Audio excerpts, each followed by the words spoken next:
There's something happening deep inside Yellowstone, something the cameras were never meant to capture. Beneath the postcard views and tourist smiles, the park hides a silence that feels alive. Rangers whisper about lights that hover over the valleys and shadows that move without sound. Most keep quiet, afraid of what they've seen, but one ranger didn't just see it, he filmed it. And once you watch what his camera caught, you'll understand why Yellowstone will never look the same again. What fell in Yellowstone? What if you witnessed an event so strange that explaining it was impossible? One night in 1987, a family packing their campsite in Yellowstone was about to have that exact experience. They planned to leave the park before sunrise. But before they could finish loading their car, something in the sky caught their attention. At first, it looked like a star shining a bit too bright. But then it began moving in a bizarre way. It drifted, paused, and moved sharply to the side. Moments later, it glowed bright with a strange blue light. The family froze with eyes locked on whatever this object was. Then, just as it had appeared, it vanished. Trying to convince themselves it was just their eyes playing tricks, they finished loading the vehicle. However, just as they were about to drive away, the light reappeared. This time it was closer. The glow was so intense it outlined the trees around them. The object itself darted left, then right. Following this, it stopped sharply before flying swiftly across the horizon. It then zigzagged before shooting downward like a falling comet. A trail of what looked like blue fire was left behind. A few seconds later, the ground began to tremble. The sound never reached them, but the vibration did. A blinding flash followed which lit up the forest as if it were day. Then it went dark again. Common sense screamed to floor it and flee, yet curiosity won out, pulling them toward whatever had just slammed down. And so, instead of driving away, the father turned the car where the light had fallen. At this point, the radio sputtered with static, then went silent. The children began crying, and their mother pleaded for him to turn back. But he didn't. He kept following the faint blue glow ahead. After a few minutes, the trees began to thin, and that glow grew stronger. The father slowed the car. Through the branches, they could see a huge object which was half buried in the earth. It was about 40 yards wide. Its smooth surface faintly pulsed with blue light which appeared to come from thin seams. The ground around it was torn open. Trees had been snapped and smoke rose from the wreckage. The father stopped the car completely. They sat in silence as they stared at something that should not exist. It had no wings like a plane, no rotors like a chopper, no scattered pieces from a wreck. Solid and complete, it was nothing like any machine they knew. Then suddenly flashes of red and blue lights cut through the night. Police cars appeared on the road ahead. Officers motioned for them to turn around, but it was already too late. They had seen something which no one was meant to see. And whatever had fallen into Yellowstone that night was only the beginning of something far bigger. The crash. No one explained. For what felt like a very long time, they simply sat there. Other cars had arrived behind them now, and all headlights pointed at the same unbelievable scene. No one honked. No one spoke. Every person was completely fixed on the otherworldly machine resting in the torn-up earth. Then the sound of engines broke through the night. Large black trucks came speeding down the road. Moments later, they stopped near the police cars and several men got out. They were not police officers. They wore full protective suits which covered them from head to toe. And they carried heavy metal cases and unfamiliar instruments. The police on the scene did not challenge them. In fact, the officers stepped back without a word. A path was created as if they had been expecting this specific team to arrive all along. The family watched as the suited figures fanned out across the site. They set up equipment with quiet urgency, unfolding devices with glowing screens and planting metal rods into the soil. Some of the men approached the object itself. They ran handheld scanners along its seamless surface and carefully traced the lines of the pulsing blue light. An officer finally approached their car, his face visibly strained under the flashing emergency lights. He leaned down to the window and asked for their names and address. In addition to these details, he also carefully wrote down their license plate number. In a low and serious tone, he told them that the situation was under control and that they needed to turn around and leave immediately.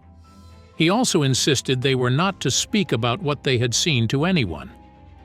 Other officers began directing the line of cars to reverse back down the dark road, but the family hesitated. Their eyes remained locked on the glowing object. As a result, the officer outside their window became agitated and slammed his hand hard on the car's hood, shouting at them to go. The father jerked the gear shift into reverse. But as he began to turn the car, his eyes caught a movement within the craft's blue glow. It was not a shift of light or a reflection. It was a distinct, solid shape pressing outward from within one of the lit seams. The men in suits started shouting and rushing toward it, pulling equipment from their cases. The police began waving for everyone to leave immediately. The father drove off as officers guided the line of cars back down the road. When they reached a bend, a police car pulled behind them to escort them out of the area. In the rearview mirror, the father caught a final look. More black trucks were arriving, and men surrounded the strange object that now pulsed brighter than before. Then the light flickered once, and it went out completely. Whatever they had seen that night was no accident. Something had fallen into Yellowstone, and it looked far too advanced to belong there.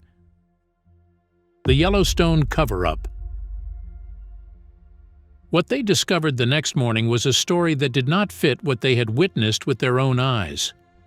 After that long and terrifying night, the family searched for any news that would confirm their experience. The local newspaper carried a brief story describing a minor plane crash which had involved a man named Mr. H.K. According to the article, he had been flying his Cessna 180 from Idaho Falls to Jackson when it went off course and disappeared during a storm. There was a short generic quote from a park official. That was it. Nothing about the intense blue light, the silent men in protective suits, or the massive object. The official explanation felt like bland cover for something far more significant. A few days later, two men in dark suits arrived at their front door. They were calm and polite and identified themselves as FBI agents. They wanted to know exactly where the family had parked their car, how close they had gotten to the site, and whether anyone else had been there. In addition, they asked if the family had spoken about the event to other people. The father answered each question carefully, trying to sound cooperative. When they were finished, one of the agents closed his notebook. He told the family they appreciated their cooperation. He also added that for their own safety and to protect the investigation, they should not discuss the matter publicly. Following this, he handed the father a business card. The two men then turned and left without another word. Life attempted to return to normal, but the memory of that night persisted. Months later, the father found himself driving near Yellowstone Park for his work. A powerful curiosity pulled him toward the area of the crash. He turned onto the familiar network of roads, but his progress was quickly halted. Brightly colored signs declared the roads closed. Orange traffic cones and long detours redirected traffic for miles. When he finally managed to get close, he found a heavy barricade completely blocking the main route. It was guarded by park rangers. He rolled down his window and asked one of the rangers what was happening. The ranger replied that it was a restricted zone. When the father pressed him for a reason, the ranger simply repeated the same phrase, his face giving nothing away. The father looked past the barricade, down the road where his family had seen the impossible. Now it was all sealed off. He understood then. He nodded to the ranger, turned his car around and drove away. The truth was clear. Whatever had come down that night was now completely hidden and protected, and the official story never changed. And for the world, it remained just another small plane crash in the park. Mystery music of Yellowstone. More than a century ago, explorer F.H. Bradley was preparing breakfast by the Yellowstone Lake when he heard something strange. It was an eerie sound which was somewhere between a whistle and a low wail. He looked toward the water, expecting to see wind blowing across the surface. But the lake was calm. The noise came again, and it echoed across the still water. Bradley later wrote about it in his notes. He called it a sound unlike anything he had ever heard. That was in the year 1872.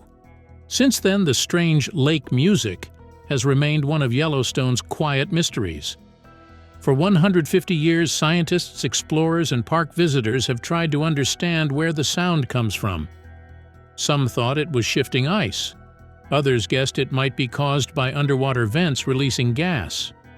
But every explanation seems to fall short. Captain Hiram Chittenden, an engineer known for his precise and unemotional writing, described hearing something similar near the end of the 19th century. In his journal, he called it an acoustic phenomenon. He noted that the sounds seemed to come from above, not from the water itself. Coming from a man known for his accuracy, that description carried weight. In recent years, Park Ranger Christine Brunsman shared her own experiences with the sound during Yellowstone's freezing winters. She said it was unlike anything else in nature. Sometimes it was dull and metallic. Other times, it was soft and haunting, similar to metal flapping or a distant airplane engine. Then, in December 2020, she heard something new. The tones were higher and more melodic, almost like sonar pings or the call of a whale deep beneath the ocean. She said the sound gave her goosebumps. Some have wondered if the singing comes from the lake's frozen surface shifting and cracking in the cold, creating echoes which bounce across the basin. Others believe it may be caused by seismic activity beneath the park. And then there are those who prefer to leave the question open. Captain Chittenden once wrote that he liked to imagine a creature deep in the lake that is calling out a lonely song from the darkness below. To this day, no one has found a definite answer. What people do agree on is that the sound is real. Shadows of Mammoth Hot Springs. It began like any other quiet night in Yellowstone, but by the time morning came, one worker's sense of reality had changed completely. For nearly 7 years, he had worked maintenance around Mammoth Hot Spring, fixing pipes, patching old trail signs, and making sure tourists never saw the behind-the-scenes chaos that kept the park running. He had gotten used to strange sights: bison blocking roads, moose wandering into parking lots. Nature here had its own rhythm. But what happened that night did not fit into anything he had seen before. He was cleaning up his workshop behind the Mammoth Hot Springs Hotel, where the air always carried that sharp hint of sulfur. It was late, around 9:30, and the last of the light had already faded. He stepped outside to grab a wrench he had left by the door when he heard something. It was faint at first, then deliberate. He thought maybe a coyote had come sniffing near the dumpster, but the sound didn't match. It was too steady, too human. He called out, warning whoever it was to stay away from the employee area. No one answered. He pointed his phone's flashlight toward the sound. What the light caught made him freeze. A shape was bent low near the edge of the building. For a moment he thought it was a bear, but when it straightened, that idea vanished. The figure stood tall, well over 6 feet, with limbs longer than they should have been, and a strange dark gray surface that shimmered slightly under the beam. He saw the light bounce off what looked like eyes. Then it moved swiftly and quietly, disappearing behind the workshop before he could even react. He waited, listening. Nothing. No branches snapping, no heavy steps fading into the distance. Just silence and the low hiss of steam rising from the vents. He knew how bears sounded when they ran. This wasn't that.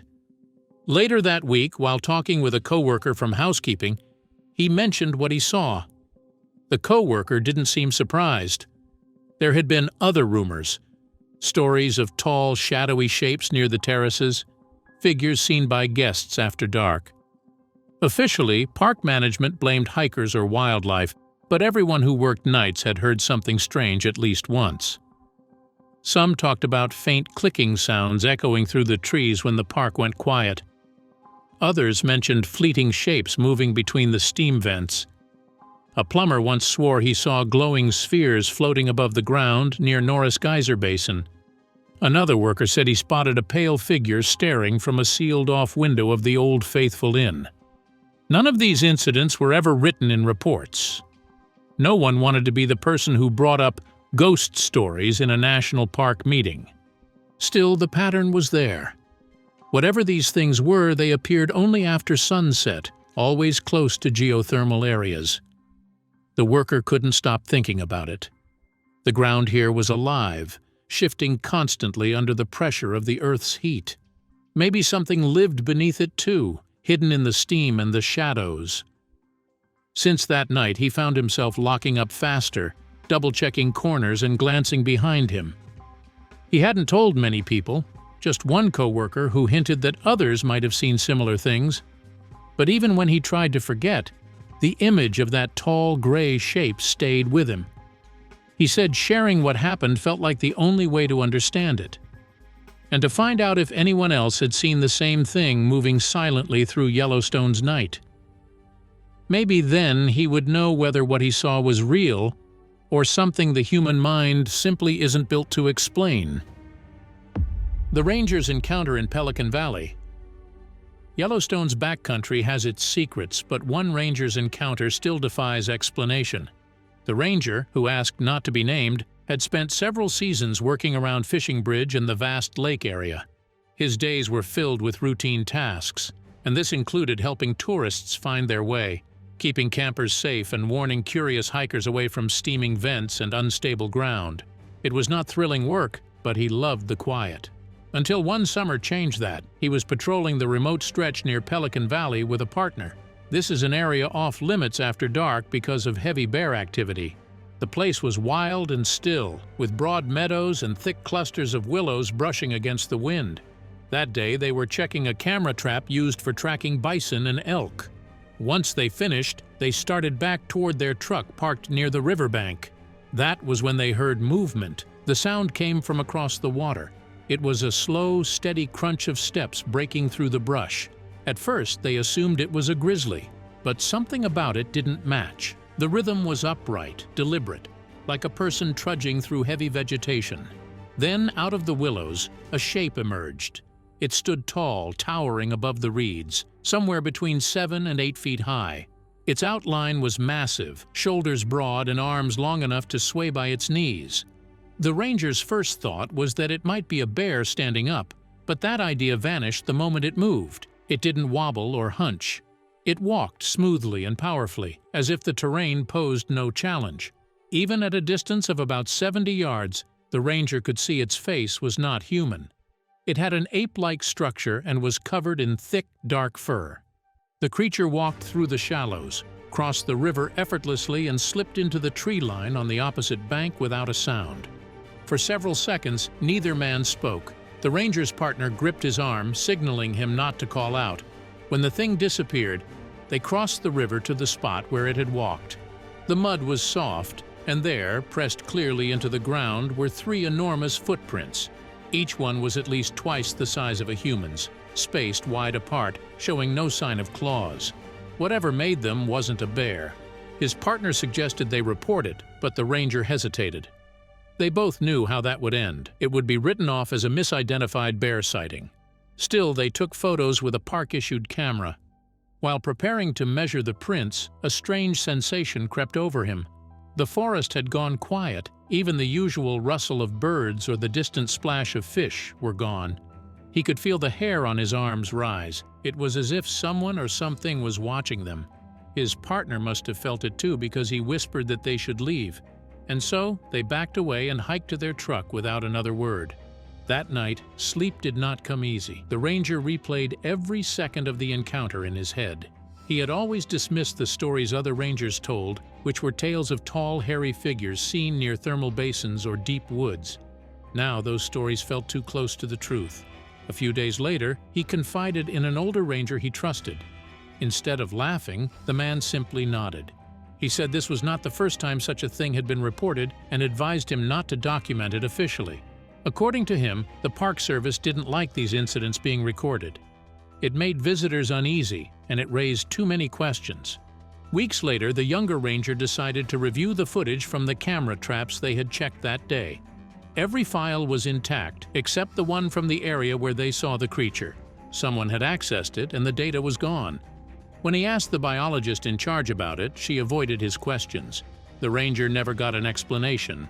He still wonders if that missing footage held the proof he needed. To this day, he tries to convince himself it was just a bear. But the image of that tall, fur-covered figure and those deep footprints refuses to leave his mind. The silver object above the falls. There is a quiet corner of Yellowstone where an hour of your life can simply vanish without a trace. Well, that is what a woman named Lucy claimed to experience on her second summer trip to the park. Everything began as normal as any summer hike could. Around 7 in the morning, she set out early to avoid the crowds.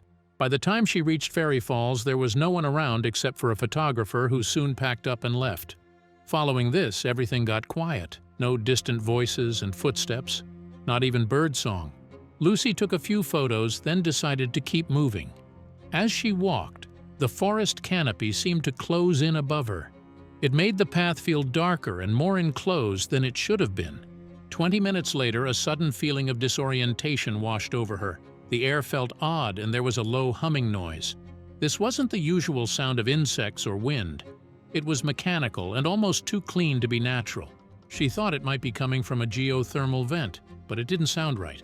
Suddenly, her phone froze. The time on the screen was 8:42, and no matter what she pressed, it wouldn't respond. The camera app refused to open, and when she tried to restart the phone, it flashed white, then went blank. The battery had been full, so she couldn't understand what caused it. Uneasy, she put the phone in her bag and kept moving. The hum only grew louder and her head began to ache. The air felt thinner, as if she had climbed much higher than she really had. When she looked up through an opening in the trees, she froze. Hanging in the sky was a silver oval-shaped object. It did not move. It did not make a sound. It did not look like any aircraft she knew. Then, without warning, it moved sideways at incredible speed, stopped mid-air, and then shifted again in another direction. The motion was too fast. It was too controlled. She reached for her phone, but it was still dead. Grabbing her camera, she lifted it to take a picture. However, the object vanished behind the trees. The humming stopped at that exact moment, and the silence that followed seemed unnatural. Lucy stood there, unable to move. After several long minutes, she turned back toward the trail. When she finally looked at her watch, it read 10:11. Somehow, more than an hour had passed. She began walking faster and was almost running when she saw 2 hikers ahead. They asked if she was okay, saying she looked pale. She mentioned seeing something unusual in the sky, but their polite smiles told her they did not really believe her. She decided against telling them about the missing time. Back at the parking lot, Lucy unlocked her car and her phone suddenly powered on by itself. The clock read 11:15. There was a missed call from 9:15, which was during the exact window when her phone had been frozen. The call history looked normal, and it was as though nothing unusual had happened. But all day she felt drained. She tried focusing on other things, but she could not shake the memory of that silent object. Later, she asked a park employee whether geothermal activity could mess with electronics. The man said he had never heard of that happening, although he admitted compasses sometimes acted strange in certain areas. When she left the park 2 days later, she still felt disturbed. As a result, she shared a shortened version of her experience with a friend, who guessed it might have been a drone or maybe a secret military test. But the speed of the object she had seen, the silence, and the missing time didn't match any of those explanations. Dogman of Yellowstone.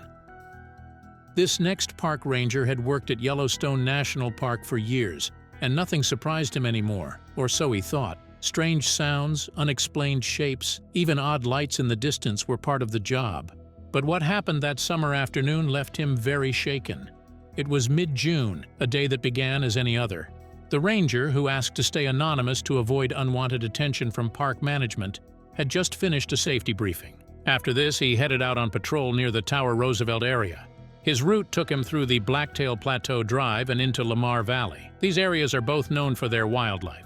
He checked a few campsites, spoke to visitors about food storage and bear safety, and was preparing to head back as thick clouds began to gather. By late afternoon, thunder rolled across the mountains. It was obvious it would rain soon. And so he decided to take a staff-only road through the forest to make it back faster before the storm broke. The trees were dense there, blocking most of the light, which was fading fast. As he drove, something felt off. The woods were too quiet. Just the sound of his truck and the distant grumble of thunder. Then came the feeling that someone or something was nearby. He slowed, leaned toward the windshield, and scanned between the trees. That was when he caught a quick movement to his right. Something big, something dark. It moved between the trunks in a way that did not match any animal he knew. He stopped the truck, grabbed his flashlight, and stepped out. About 50 yards ahead, behind a cluster of lodgepole pines, something crouched low. It was large, too large to be a wolf, and the shape wasn't right for a bear either. Then it began to rise, standing up straight. For a moment, he thought it might be a man, but as his light caught the figure, he realized how wrong that was. The limbs were too long and the shoulders hunched. As for the head, it had a muzzle and pointed ears. Then lightning struck somewhere nearby, flashing across the landscape for an instant. In that blinding moment, the creature's form was clear. It was tall, muscular, with its fur matted due to the rain. It looked part human, part animal. He stumbled backward, barely breathing. Before he could do anything, the creature dropped on all fours and ran into the forest. Just before vanishing, it rose upright again, and it turned as if to look at him one last time. That brief glance froze him where he stood. He ran back to the truck, slammed the door, and sat trembling until he could finally turn the key. Later, when he tried to explain it to himself, nothing made sense. He had heard quiet talk from other rangers, jokes about strange sightings and rumors about something they called the dogman. No one ever filed those reports officially. Anything unusual got written off as a wildlife anomaly. You didn't last long in the job by claiming you saw monsters. He checked past incident logs out of curiosity. Buried in the reports were vague mentions of large, unidentified predators or oversized canines, but each one had been dismissed as a bear seen at a bad angle. Yet he knew what he saw didn't move like a bear or a wolf. The proportions were wrong and the intelligence in its eyes felt different. Months passed, but he never forgot. Every time he drove that road, he found himself glancing into the trees. When visitors asked what the scariest thing in Yellowstone was, he would laugh and talk about grizzlies or the cold nights. But somewhere inside, he knew the real answer. Because if that thing was still out there, hidden beyond the trees, then the park held a secret most people would never believe. If you found these encounters as chilling as we did, don't forget to like this video and subscribe to the channel. Thank you for watching. See you in the next video.